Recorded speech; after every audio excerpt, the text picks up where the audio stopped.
morning, team. Thank you so much for joining us. It is Tuesday, March 1st, and I am Amy Kaur, and I'm joined live by Kevin Van Eck, and we are out of the Goose Island office. And we are really excited because we have an amazing guest to talk with this morning. So I want to jump right into it. So let's go ahead and grab our cup of, where is my cup? My cup of coffee this morning. Kevin's got his, you grab yours, and let's jump into the next episode of Coffee with Amy and Kevin. That's right. We want to get right to the introduction. So today, really close to home for me. I spent a lot of time in Atlanta with our company, Ansley, there. And so we have a special guest joining us from Atlanta. It's a little bit warmer than it is in the Midwest right now down there. So excited to talk with her. More excited to visit her in person next time. But who are we interviewing, Amy? That's right. We have Glenda Baker, and I am so excited. She is an amazing broker, has been in the business for 29 years, sells amazing real estate. But what I also love is Kevin actually introduced me to her via social media. He said, you have to get on and check out what Glenda's doing on Instagram. And I follow her and I absolutely love her. And so we are here today to learn a little bit more about her business, but also kind of how she got into social media, what she's doing, how she makes it fit for her, and really just maybe an opportunity for all of you to grab a few tips of how you can use social media to enjoy yourselves, but also to advance your business. So Glenda, good morning. Thank you so much for joining us. Hey guys, thanks so much for having me. I am excited to be here. All right, so we want to jump in and learn a little bit more. You've been in real estate, as I said, for 29 years. You've had big awards, big accolades, a lot of really great exposure, but how did you get started? Tell us a little bit about your real estate journey. Oh my stars, I've been selling real estate since Jesus was a baby. I mean, since 1992, I was licensed in September of 1992. I used to design and manufacture ladies' clothing. Most people don't know that about me. And I just was really kind of burned out with retail and with that business. And my mom said, Pumpkin, you should go be a real estate agent. And I said, oh my stars, I can't be a real estate agent. I get car sick. She goes, not when you drive. And so sure enough, I went. I took my license class and I thought, well, I need a real paycheck. I can't be commission only sales. I'm going to be an assistant. So I went and interviewed with these three ladies. I'll never forget it. They were soldiers. They were the reload soldiers of real estate in Atlanta. This one lady, she had a license tag that said relocate. That was her license tag. And so I go in, I sit down and it's going great. And they stop me 5 minutes in. And she goes, you can leave now. I said, excuse me? She goes, you're way too bubbly. We will never hire you. And I was like, oh my gosh. Then I went and met with these other ladies and they loved me. They loved me. I was like, this is it. I got it. She calls me. She goes, hey, Glenda, it's Irene. I'm like, oh, hey, how are you? We love you. I love y'all too. We're not going to hire you. I'm like, excuse me? She goes, yeah, you're not going to be an assistant for long. We don't want to train our competition. We wish you the best of luck. Wow. And so I could not get a job as an assistant. So I went to this real estate office and I met with this broker and I said, hey, will you hire me as an agent? And she goes, well, real estate's very difficult. And, who would you call? I said, look, I read this book, How to Develop a Six-Figure Income in Real Estate. I have 5 people that want to list their house with me. I need to put my license somewhere. And she goes, you're hired. And that was in September of 1992. By December, I was agent of the month. And my business has just kind of evolved as real estate has evolved. And I guess it's been about 15, 16 months ago. I started doing TikTok and Instagram short form videos. I started my video journey with a live video, Post from the Porsche, a live series on my Facebook. And then I started doing short form and my Stars and Stripes. It has taken off like nobody's business. It's amazing. Well, now I understand where your fashion comes from, having been in retail and in design there. And also, I wonder if those 2 other companies or those 2 people in particular are kicking themselves if they're still in the business from 1992 that they didn't hire you on that. Well, you know what? It's so funny. The 3 soldiers have retired, long since retired. One of the soldiers' son, his wife is my best friend. And then the 2 ladies who loved me, every time they see me, they say, We knew you would not be an assistant for long, and you have obviously real estate was your thing, and it was. And I've been so blessed. I've had so many friendships over the years of being in real estate. So, and I've always been here in Atlanta, and it's, like my little town. So, question, I know we're going to dig deeper into social too, and that's part of your marketing plan and part of your strategy. What does your overall strategy look like, and what percentage, if that's the right question, what percentage of that plan is digital? Well, we have a large digital footprint, from the way that we market our listings to the social media persona that I have. But I will tell you, about 60% of my business is past client and sphere of influence. And, back in 1992, it was very easy to say, oh, this person called from a sign, this person called from a postcard, this person was a for sale by owner. In 2022, it's very, very different. The lines of where the lead comes from is very blurry, because nothing accelerates credibility faster than proof. And in 2022, you have the ability to layer proof, where it's your sign, your reputation in the community, your direct mail, and also your social media presence. So what we do is we always ask, what triggered your phone call to us? What triggered your email, your direct message? But just from TikTok alone in 2021, we had about $241,000 attributed to social media. Wow, that's pretty impressive. And I love that you are on TikTok, because I have a 12-year-old and a 14-year-old, two girls. And the only thing that I've done on TikTok has been a guest star in their dances in their background. But wow. Well, I do not dance, Amy. Do you know what? I'm going to Dancing with the Stars. And, my client won Dancing with the Stars season 12. And I actually did a little charity event here in Atlanta, dancing with the Atlanta Stars. And so I love to dance, but I'm not very good. And all I do on TikTok is talk real estate. That's probably smarter. My dance moves in the background, not so great. But I want to talk about social media and really kind of some of these platforms. But two questions. Would you consider yourself an early adopter in your environment and where you're doing real estate? Are you an early adopter to the social media piece? And then second, is there one social media medium that you feel has been most impactful for you? Ooh, Amy, great question. So would I consider myself an early adapter? Absolutely not. And I think that I wouldn't. I think that the three platforms are so different, because Facebook, everybody already knows, likes, and trusts me. That is people in my community. That's people I went to high school with. That's the people who have known me forever. Instagram is the people that know of me. And TikTok, those people have no idea who I am. Like, I just showed up on their For You page one day, and they said, oh, wow, she's kind of interesting. And so it's three very different platforms, but I'll tell you, I use them very differently, because used to, I would do an hour of power, for sale by owner, expireds, lead follow-up, stuff like that. And now I've taken that time and I'm really focused on engagement with my audience, with my sphere of influence. So the first thing I do every single morning is respond to comments, respond to DMs, kind of get the juices flowing. And then I post my videos, and I post on TikTok, Instagram, LinkedIn, and Facebook. And then I go do the construction zone that is this crazy hair, for God's sakes. This is my grandma's hair. And it rained here. So I'm a little bit damp. Just don't even look. But anyway, and then after I get ready, the first thing I do when I sit down at my desk is I take the first 2 hours of my day and just engage with my clients. You have the opportunity via social media to get exponential exposure. So when I was picking up the phone, calling Bobby and Susie at 123 Banana Street, hey, have you thought about selling your house? That's one phone call. That's one person. This morning, from the time that I posted my video to the time that I sat down in my desk, it was about an hour and a half. I already had 9,000 views on TikTok and 9,500 views on Instagram. Wow. So I'd already had 18,000 people see me.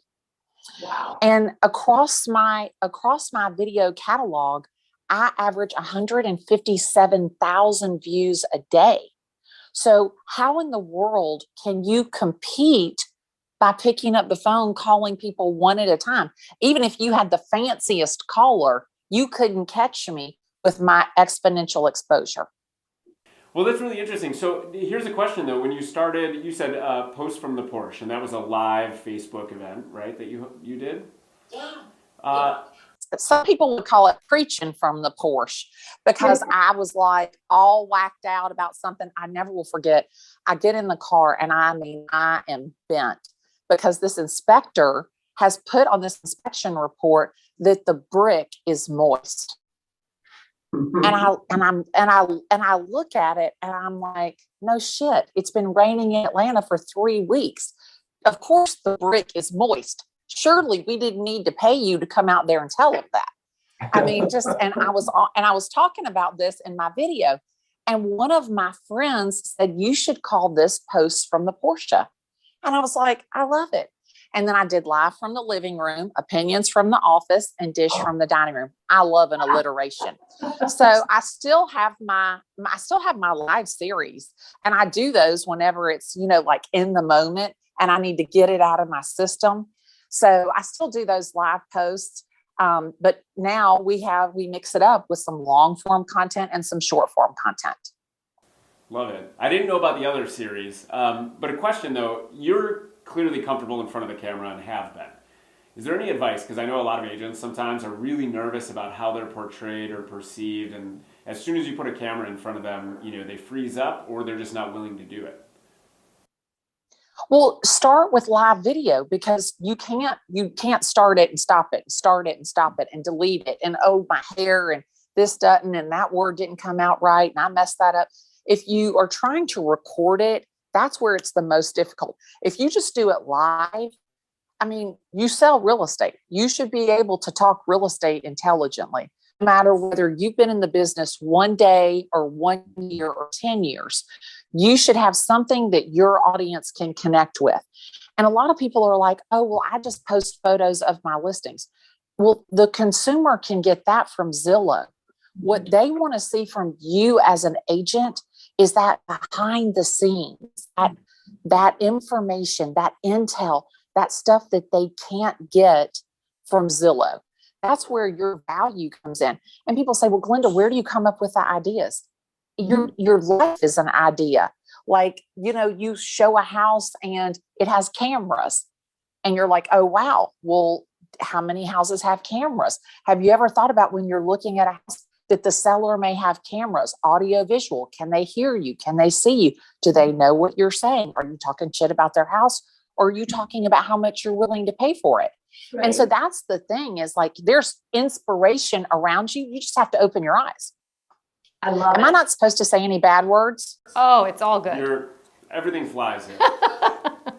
I started to say, I apologize. I probably should have asked that question. I figure if you guys watch me, that might fall out every now and then. Oh, yeah. Yes. No worries. No surprises. We're very comfortable with it. Okay, good. So Glenda, I wanted to ask you about, so you're on Instagram, TikTok, Facebook. You are doing a lot of stuff. Plus you're selling homes, and you're, like you are right now, in an actual home inspection. So, there is a lot that you're doing day to day. So I wanted to ask, like, tactically, are you doing all of the editing and producing? Because I know some stuff you're doing live, but then you are actually videoing things ahead of time that you're then releasing, right? On Instagram. I've seen those for sure. So what does that look like for you in order to get this stuff done? So Amy, sit down. You're not going to believe this. I batch shoot 1 day a month, because I make money selling real estate. So really, for me, the video cannot take up all of my day, because really then it's a losing proposition. So I take 1 day a month and we shoot for 11 hours. Denver, and I have a videographer who produces, shoots, and edits. So my genius is real estate. I believe that everybody has their own lane, and I stay in mine and they stay in theirs. And so Denver produces, shoots, and edits, and we do it 1 day a month for 11 hours, and it gives me enough content for the month. Oh, that's awesome. Yeah, super impressive. And a lot of time, I mean, so then content, you said, you come up with the content's in your day-to-day life. So do you just compile or make a list so that one day a month you have all of the topics you want to talk through? Yeah. So believe it or not, like every day, like every single day, and this will be a TikTok, I promise you. The time that I did the podcast and that the video was terrible because I was at an so every single day, I look around for things that I'm inspired by. I keep a list in my notes. Text Denver all of the time. Put this, like today, I sent him a text and I'll tell you what it's going to be. Just know that it is like real and in person. I sent him how I took a client's $210,000 investment and turned it into $2 million. Wow. That's See? awesome. So there's the text. I send it to Denver. Denver will put it on his list. It's on my list. And then when I see him on March 18th, we'll shoot that video. That's super cool. That's such a great way to do it, and requires planning, right? And thinking ahead. This is a big one, actually, because is there anyone, you're so great at this. Is there anyone that you're inspired by or was inspired by? Oh, yeah. I was inspired by Matthew Hussey. He's a dating coach. And so I consume a ton of content across many different platforms. And I look at people outside of the real estate industry. And so I was like, okay, Matthew Hussey meets Fraser Crane is Glenda Baker. And so literally, I loved it. I loved that he looked off the camera because when I was looking at the camera, I was like, what am I supposed to do? Like, do I look okay? Like, my head's kind of big. Like, that's not going to work. Like, I'm a little bit nervous. But over here, I was talking to this empty chair. Well, I didn't have anybody to focus on. So my eyes were here and there and everywhere. And I was looking and it was, and Denver goes, Sam's the lighting guy. Sam, sit over there. Glenda, talk to Sam. And I'm like, okay. And I'm like, Sam, so if you want to buy a house, this is what you need to do. And so it really, really worked. And what happened was that the audience, like me with Matthew Hussey, I was like listening in with him talking to his friend. Mm-hmm. Like it was a secret. Like he's talking to his buddy and I'm getting to listen in. Like I was a fly on the wall. And that really drew me in. And I thought, I think I could do that with real estate. So I called Denver. I found him on Instagram and I said, hey, my name's Glenda. I'm a real estate agent. I want to shoot TikTok videos. Will you come shoot them? He's like, you can do that from your phone. You know that, lady? And I'm like, that's not my deal. That's not what I want to do. And so I just explained my vision to him.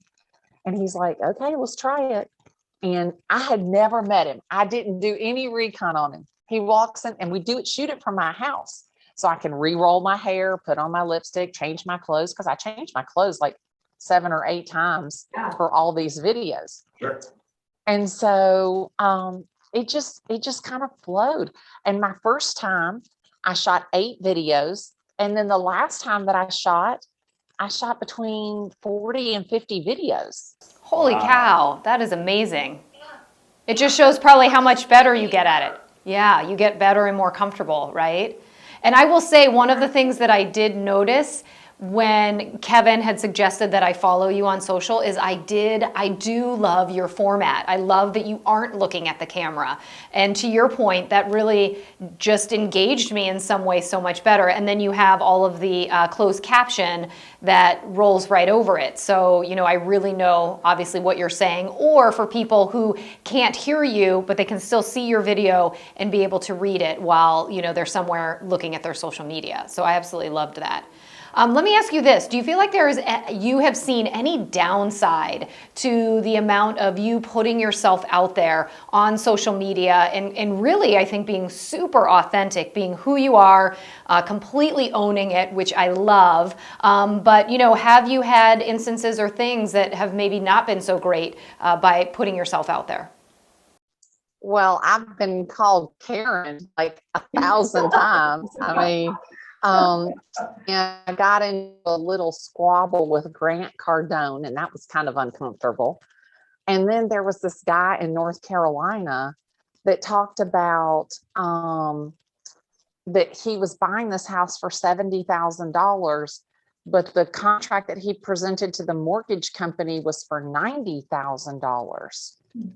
And so I'm like, let me just tell you, like, if somebody tells you to do that, like, that's mortgage fraud.